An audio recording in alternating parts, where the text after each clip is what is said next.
konečne tu máme nové videjko. Michal Šimečka vám porozpráva, ako jeho mama prakticky fakturovala viackrát. Konečne máme priznanie a ja to tu budem zdieľať, vy si to pozrite. Ak by ste chceli dať koment, musíte byť prihlásení na odber.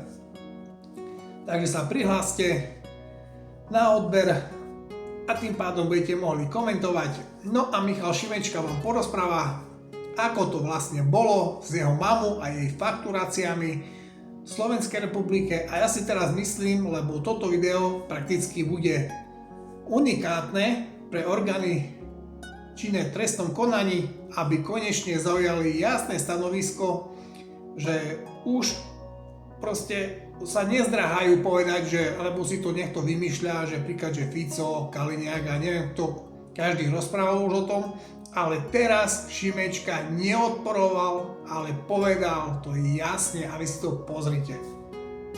Ideme na to. Vráti vaša mama peniaze, ktoré si dvakrát fakturovala? Ak o tom rozhodne príslušný správny orgán, ja si myslím, že ako každý iný občan, aj moja mama vie zaplatiť či už pokutu alebo vrátiť nejaké peniaze. To, čo je podľa mňa hrozné, je, ako sa z toho robí šikana, ako sa zneužíva štátny aparát na šikanovanie občianskeho združenia len preto, lebo jeho šéfkou alebo štatutárkou je moja mama. Takže priatelia, počuli ste to sami.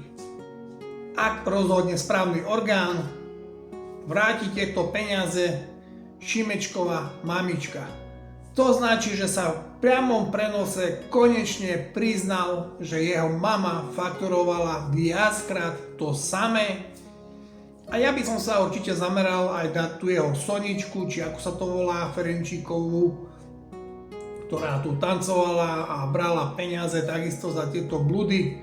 Takže trebalo by sa zamerať aj na ňu, aby proste čím viac peňazí vrátili a dokonca aj Európskej únii, lebo tam majú exekúciu dokonca, tak ja nechápem tých ľudí z toho progresívneho spektra, že ako môžu podporovať takéhoto človeka, ktorí majú exekúcie, ktorí fakturovali dvakrát, ktorí okradali náš spoločný rozpočet.